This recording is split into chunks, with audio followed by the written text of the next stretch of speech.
nereko, esamba seko.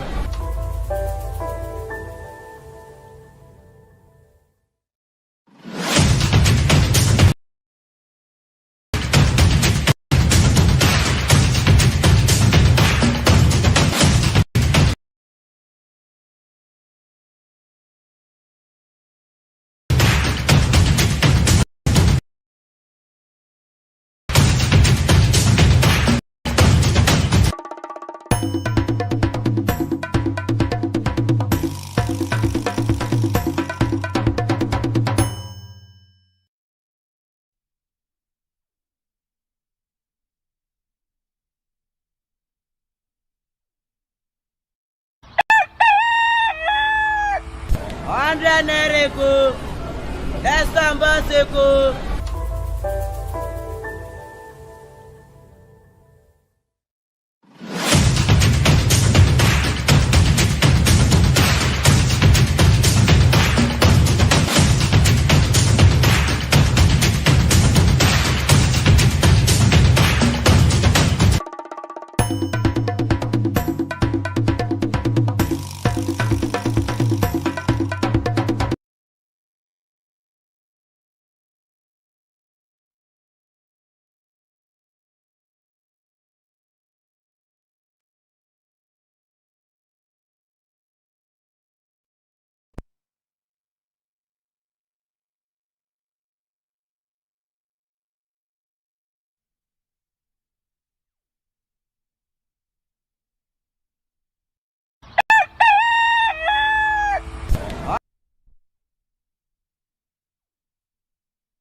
Nereko, esamba seko.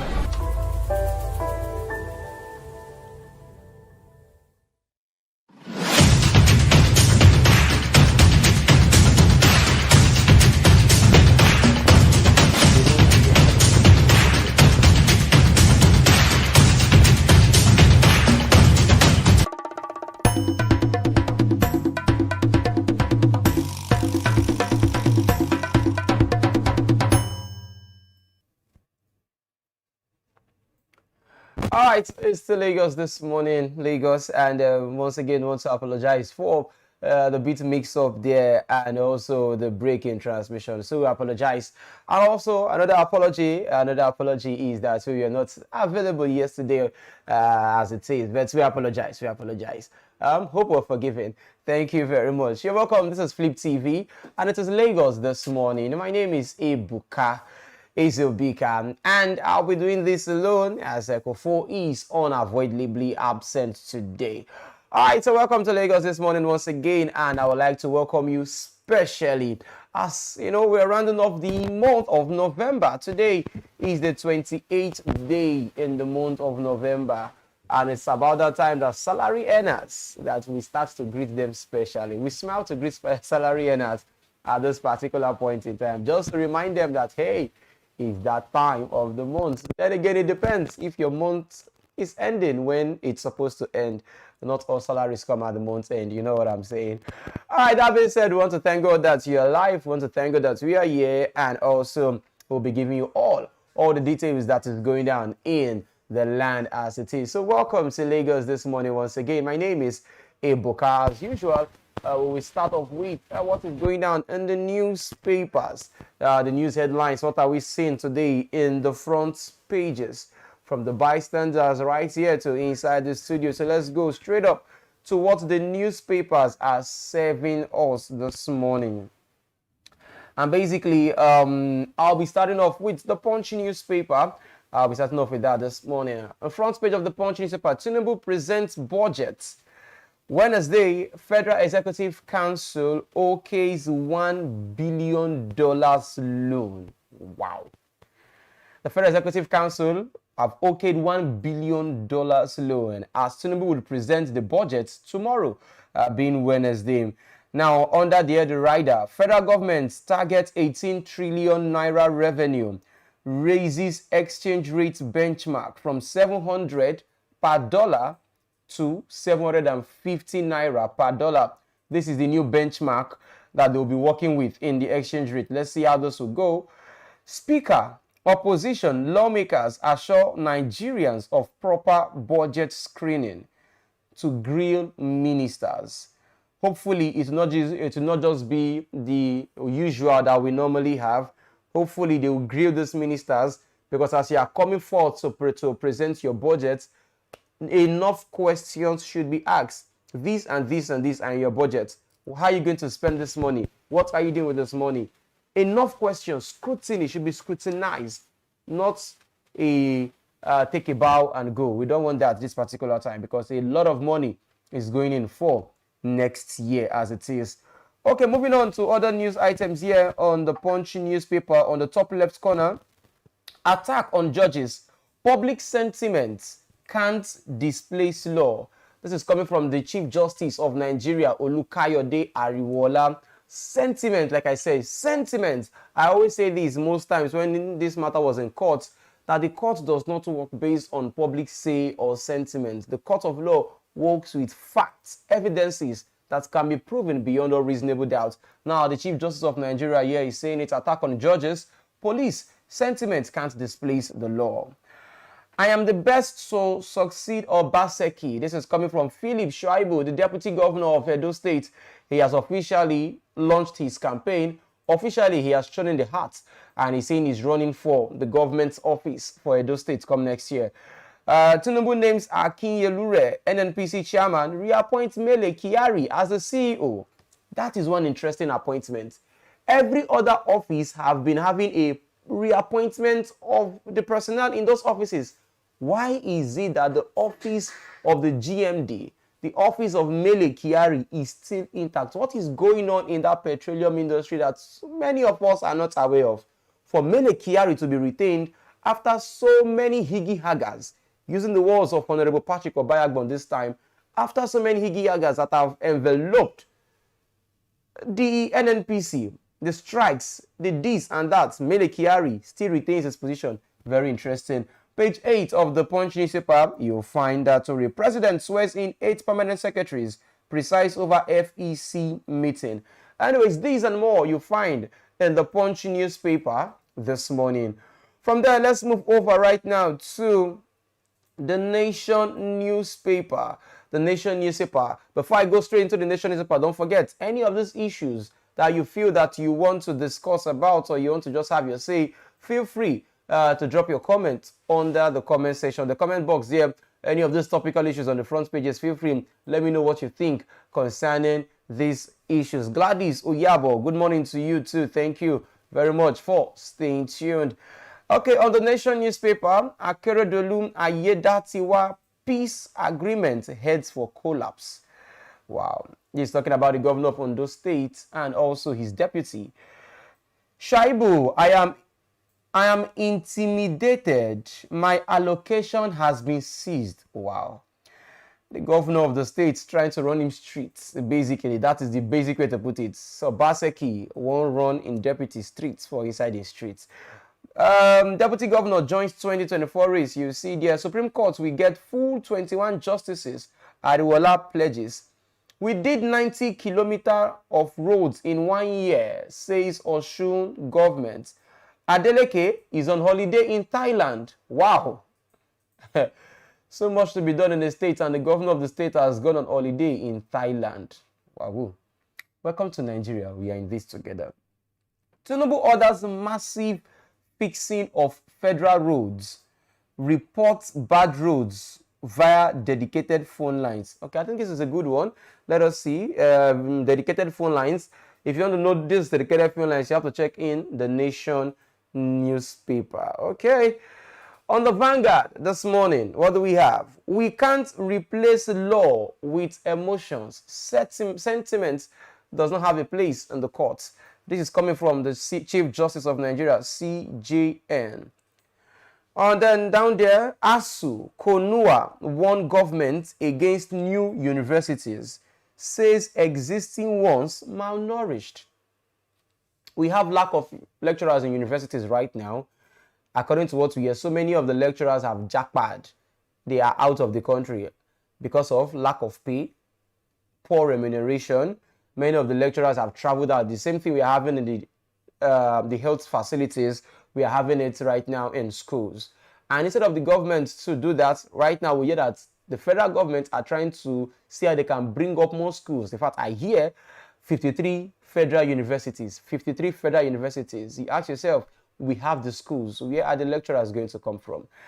If you ask me, you ask the Vanguard newspaper. Page 9, you see that story there. Appeal court judgments. Protest rocks part of Kano concerning the appeal court judgments. Moving on, diversion. NCAA grounds United Nigeria Airlines wet leased aircraft. Okay.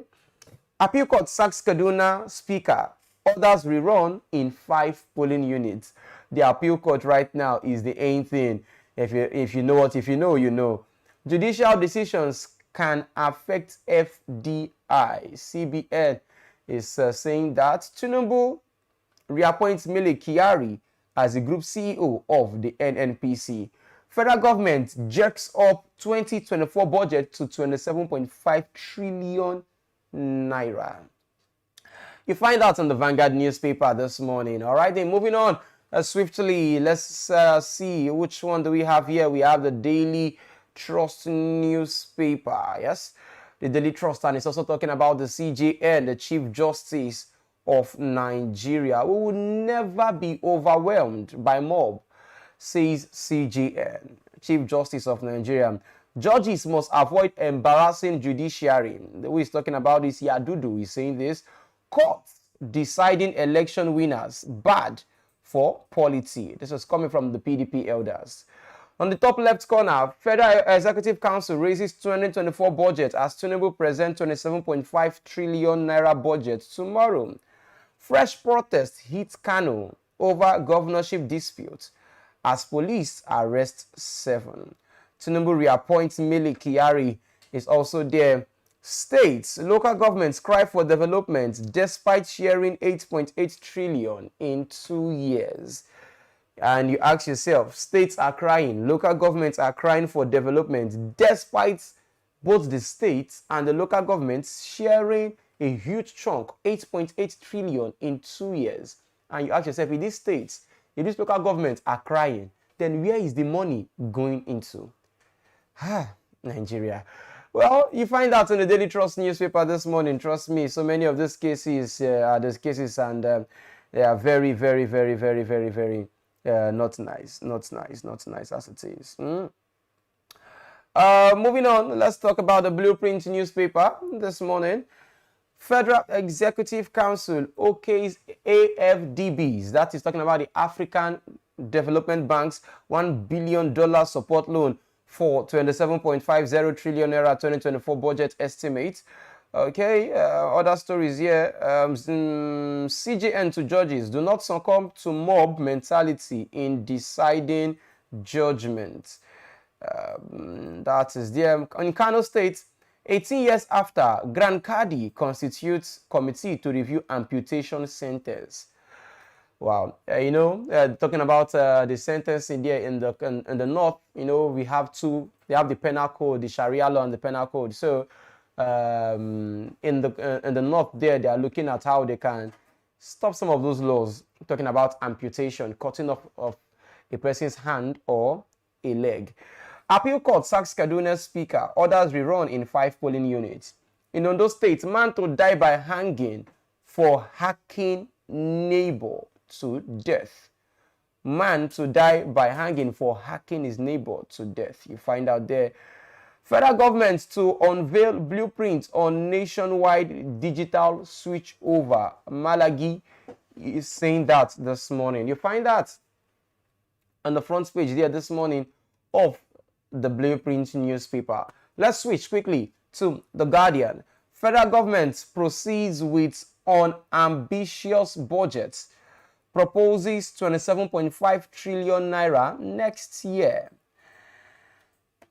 Let's leave the Guardian. Let's go to this Nigeria. CJN seeks amendment to stop some cases from going to Supreme Court. Apex Court handled 1,271 cases, delivered 251 judgments in 10 months. They are now tasking judges on fairness.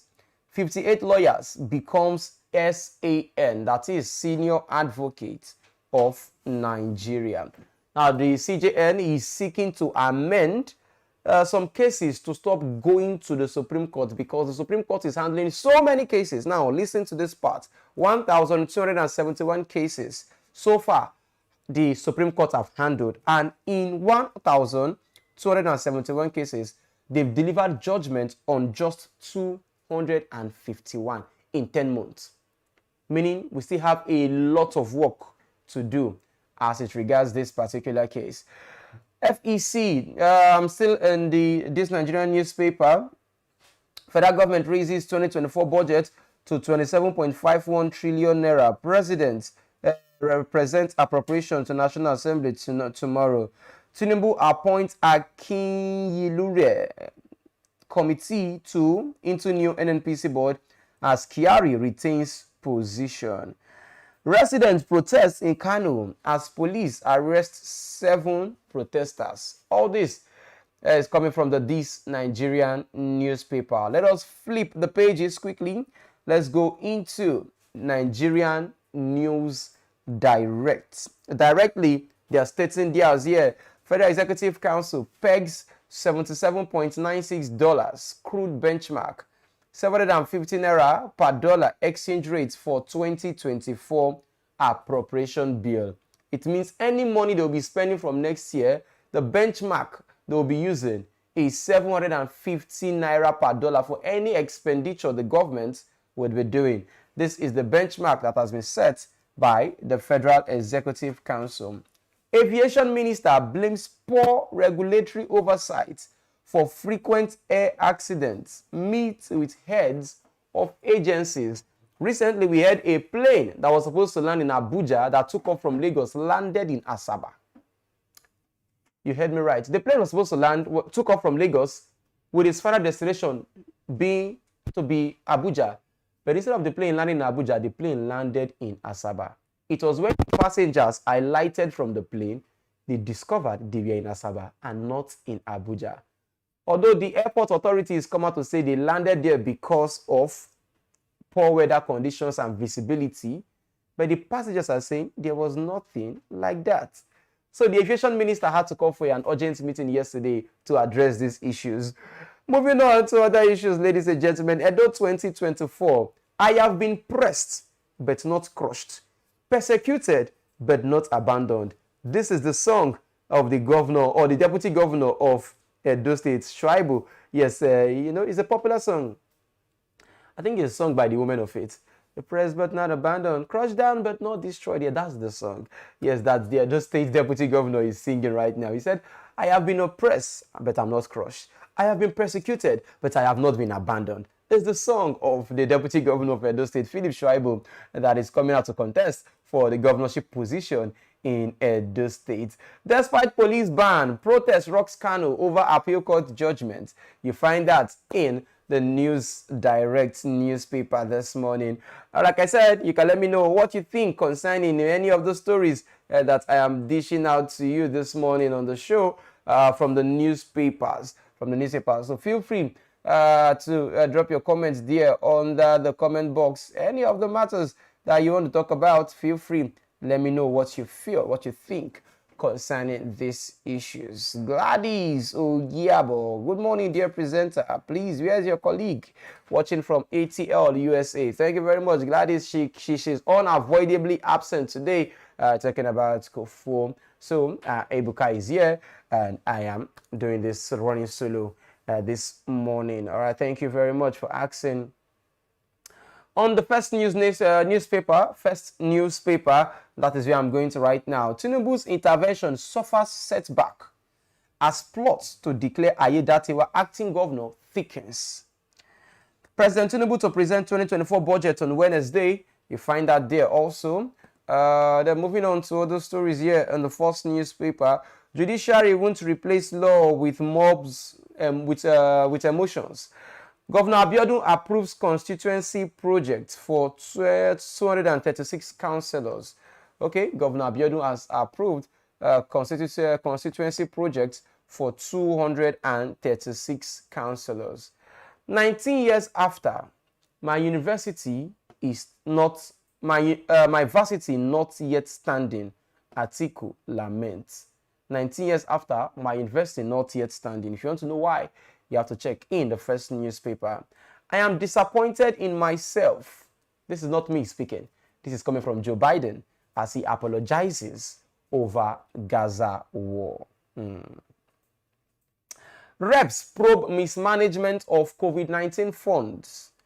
Flight diversion, NCAA sanctions United Nigeria. Now, this is the airline I was talking about that was supposed to travel and land in Abuja. Instead, it landed in Asaba. And lastly, today on the news, we'll end up with this business day. On a business day, Japa Wave empties construction sites. That is what you find there. Japa Wave empties construction site because many of the engineers have done what? They have all jackpad. You know, it's a syndrome. It's like a ripple effect. It's rippling on every sector in the country as it is. Everybody is traveling out of the country for greener pastures. It is what it is. Glad you understand what I'm saying because you are watching from the United States. So I believe you left for greener pastures also. NNPC moves again to break petrol import jinx. Subsidy removal pushes transport industry into recession. This and many more are some of the stories you'll find on the front page of the Business Day newspaper this morning. All right, so this is the stories that we have on the front pages this morning. We'll be going on a short break right now. After the break, we'll come back and we'll bring out some of the cogent stories from the newspapers and dissect them one after the other. Like I said, feel free to let me know any of those topics, any of the discussions that you want to have with us this morning on the show. And the big headline for today that we'll be looking at, we'll be talking about the president's budget that is going to sign tomorrow. $1 billion loan is what we need to finance the budget for next year. We'll be talking about these and more after this time out. Stay with us. 100 naira, Estambo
I don't tire.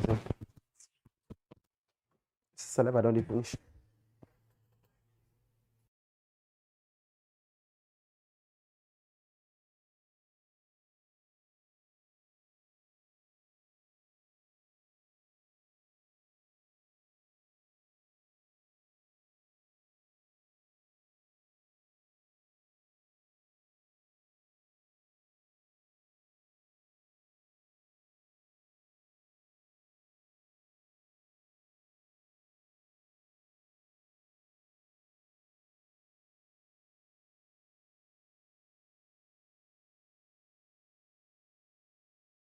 Break, and this is still Lagos this morning right here on Flip TV.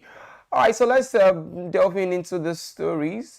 Basically, like I told you, we will just pick out from each and every one of them because the newspapers have served up so many headlines, and my work here is just to do what right here. Let's pick out the biggest headlines from the papers this morning. All right, so not forgetting this is still Lagos this morning live here on Flip TV, your number one station that brings you up to date with all the news items you can find everywhere and anywhere. Flip TV and Flip TV Plus. Don't forget to subscribe and also to like the page and share to your friends and also your families. Yeah, for just more updates as it is. All right, Ebuka is my name, and I'm here. I'm just by myself. And for those asking about Kofo, yeah, she's unavoidably absent today. So please.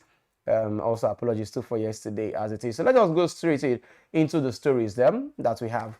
Tinubu presents budget on Wednesday. Federal Executive Council okays $1 billion. Now that is the first story we'll be looking at today. And we'll also be looking at 433 foreign trained doctors fail MDCN qualifying exam. Yeah, we'll be looking at that. In Ondo State, lawmakers meet today, may declare Ayedatiwa as the acting governor. We'll be looking at that. Borno villagers jubilate over Boko Haram commanders killing. And also we'll be looking at Navy ends 3 days sea inspection to flush out maritime criminals. Cleric RCCG women to Tinubu, fixed day for National Thanksgiving. Then over to the business side of things, reps begin 183.9 billion naira COVID-19 funds mismanagement probe. Entertainment, OAU student lands in hospital after ending hand washathon for Guinness World Record. And also on the foreign scene, father of American hostage remains hopeful. Her release will come before truth ends. And finally, we'll be looking at sports. Jose Peserio reveals while Super Eagles drill with Zimbabwe. So these are the stories that we'll be looking at this month. So firstly, let's start off with the president, number one citizen of the country, President Bola Ahmed Tinubu. President Tinubu will on Wednesday present the 2024 appropriation bill to a joint session of National Assembly. This came as the Federal Executive Council on Monday approved the 2024 appropriation bill of 27.5 trillion naira. This is an increase from the 26.1 trillion naira earlier considered by the council. The Minister of Budget and Economic Planning, Abubakar Bagudu, disclosed the approval to State House correspondents after the close of the FEC's weekly meeting presided over by Bola Tinubu at the Aso Rock Villa. Now, while disclosing that the federal government is projecting 18 trillion naira revenue for the 2024 fiscal year, Bagudu said further details of the appropriation bill would be released when the president presents it to a joint session of the National Assembly on Wednesday. Now, look at the money. So much money. 1.7 is so much. Over $1 billion. Over $1 billion as it is on loan. Now, we'll talk about this basically later on the show. Ondo lawmakers meet today may declare Ayedatiwa as acting governor. Now, after the peace meeting with President Bola Tinubu in Abuja on Friday, members of the Ondo State House of Assembly will today meet to discuss the polity in the state. Now, a source in the assembly said one of the major issues of the assembly's agenda for today's plenary was the consideration of whether or not to declare the state's deputy governor Lucky Ayedatiwa as the acting governor following the long absence of Governor Rotimi Akeredolu. Now, we all know that Rotimi Akeredolu has been out on medical trips. He has been out based on his body is not feeling too well. He has not really been fine for quite a number of time. He handed over power to the deputy governor. Right now, he's back in the country, but since he came back to the country, he has not visited the state. The governor has been operating as governor of the state from Ibadan, that's from Oyo State. He has been there for over 3 months, right? Over 2 to 3 months, going to 3 months right now. People have been going from Ondo, from Akure, down to Oyo to visit their own governor. So you're now asking the question, why is the governor operating from another state? Why can't he visit his own state? There's been this loggerhead between himself and the deputy governor. Issues have been going. Even the president had to interfere on Friday and say, let status quo remain. But right now, the matter is that people are saying, well, since you can't come to the states, let's just make the governor, the deputy governor, Lucky Ayedatiwa, the acting governor of the state. Yes, the two of them have not been on good terms. They have been on loggerheads between each other. The president has intervened, but then the lawmakers are saying, we are going to meet today and we are going to have a final decision. Those in favor of Lucky Ayedatiwa to be announced as the acting governor say aye. Those against say nay. At the end of today, we will know whether the ayes or the nays would have it. That's basically what it is in that particular story. Let's move on right now. Let's talk about other stories. Let's go to Borno State. That is where we'll be going to right now. We're talking about Borno. Villagers in Borno are jubilating. Yes, no, not jubilating right there. Yes, they're jubilating. One of the existing most notorious Boko Haram commanders, his name is Abu Assad, has been killed at the Mandara Hills axis of Borno State. Abu Assad, according to reports, was killed with scores of his combatants at Tungushe in air raid by the air component of Operation Hadinkai Theater Command between midnight of Saturday and early morning on Sunday. Locals in Mandara Hills and Goza jubilated as the Nigerian Air Force announced the elimination of the notorious Boko Haram commander at Tongeshe, Mandara Hill. Very good, very, very much welcome news. At least it will serve as a sigh of relief for people staying in that particular environment, knowing fully well that, hey, that this has been done. This really, really has been done. It has been something that has been bothering many people because, you know, the Boko Haram thing has become a huge, huge something in the country right now. And finally, this is happening. This is happening. And it's a good news. At least the people will heave a sigh or breathe a sigh of relief as it is in Borno State. Hey, Buka, where is my friend again today? Emma Samuel. Oh, she's unavoidably absent. I've said this time and time again now.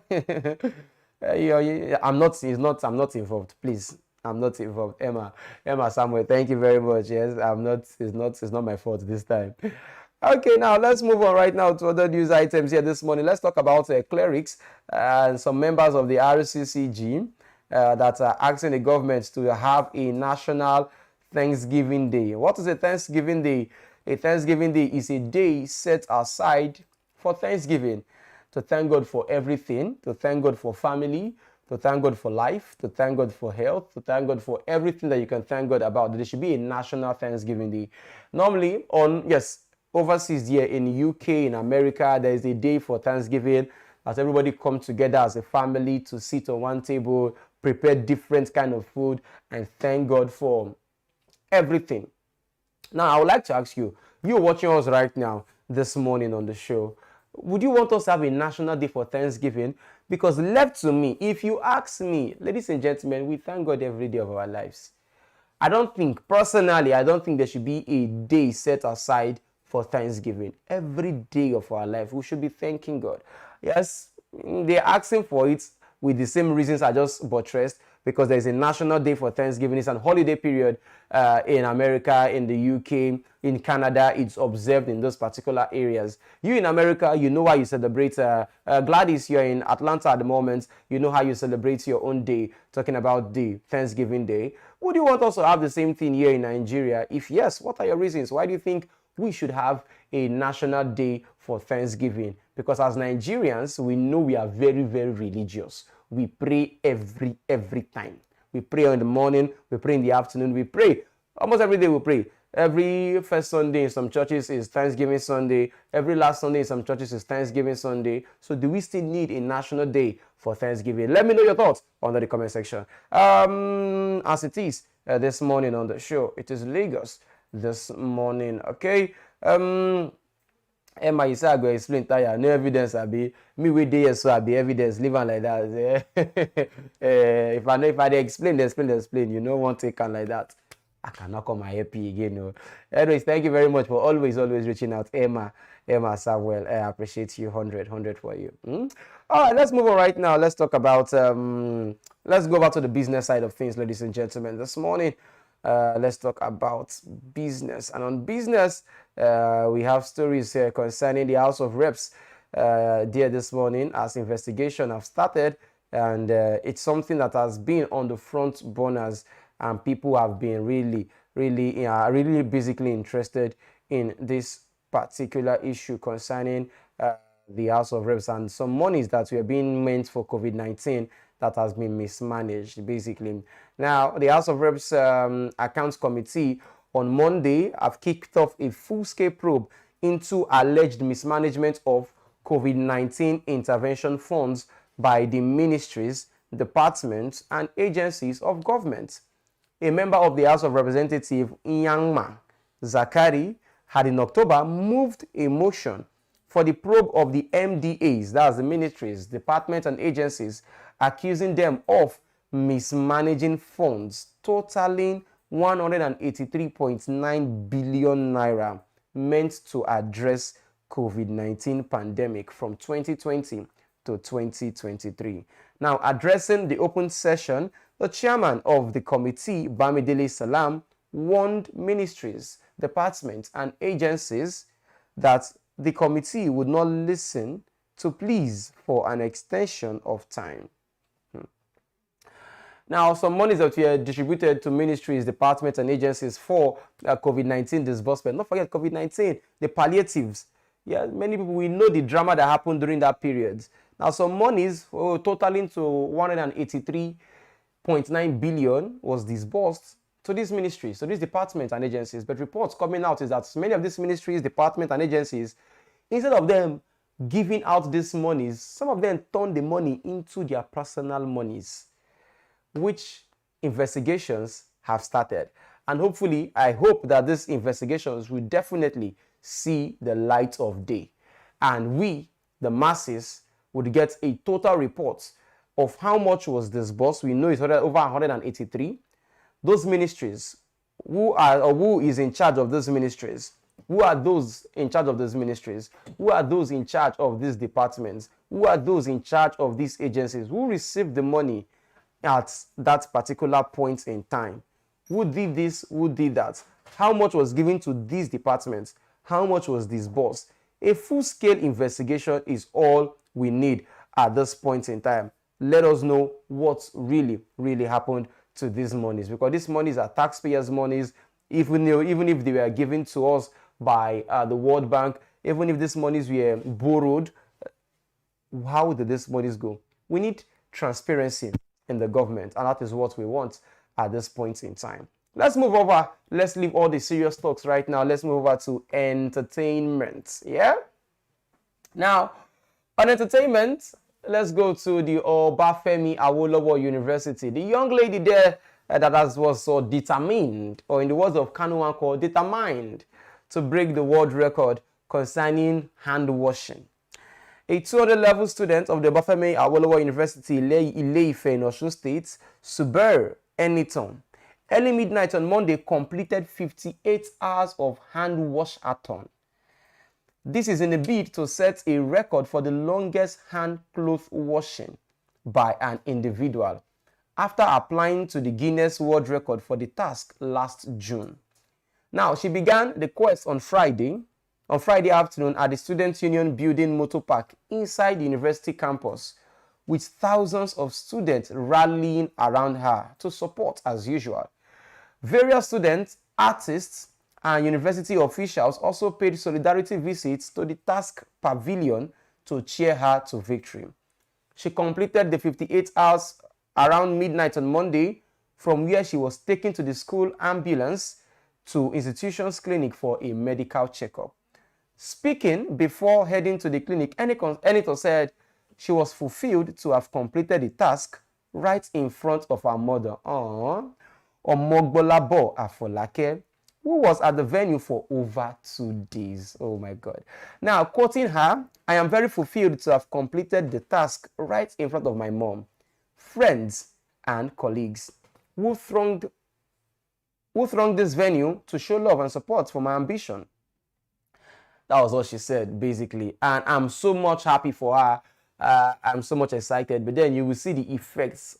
If you see the pictures on her hand is already fading off, it's already getting white. Because, man, if you put your hand in chemical, you know the detergent she's using to wash these clothes, detergent she's using to do these things are basically chemical substances. That's what she is using for these things she's doing. So her hand basically is suffering from the chemicals effects. So hopefully after recovery, her hand will be back to normal.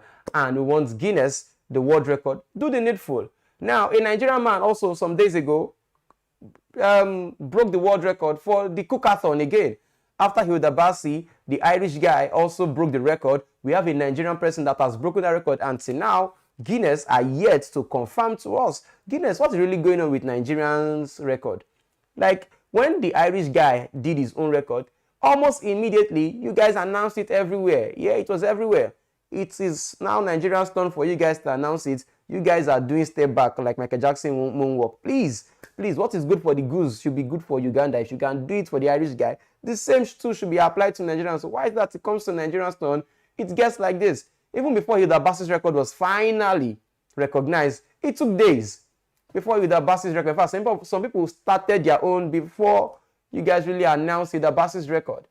So I don't know why it takes a lot of time before that concerns Nigeria would be announced. So please, we have 2 records we are waiting. So Guinness, as a matter of urgency, you guys should do the needful in this regard. But for the OAU students, very much big congratulations to her, and we hope that these records get to be announced pretty soon. And we wish her quick and speedy recovery for her to get back to her school activities. Not forgetting, she's still a student, a 200 level student, so she still have her education and she has her life way ahead of her. All right, let's move on to other stories now. Let's touch on a bit of foreign news this morning. Yeah, let's go to overseas and talk about the child that was kidnapped, and his father, or the father, is already basically anticipating that very soon that the child would be released as it is. Let's look at that particular story now. Father of American hostage remains hopeful that her release will come before the truce ends. This is talking about what is going on between the Hamas and also Israel.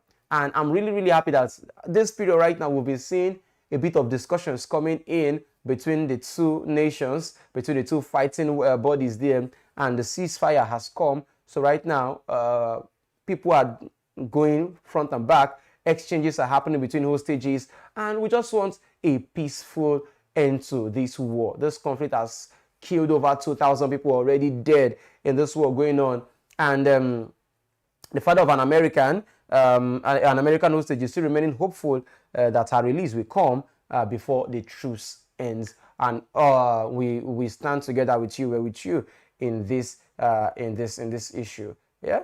All right. From foreign now, let's go over to sports. Sports this morning, as it is now. Talking about sports, talk about the coach of the Super Eagles of Nigeria, Jose Fineboy Peserio. Now, Peserio reveals why Super Eagles drew with Zimbabwe. Finally, he has spoken.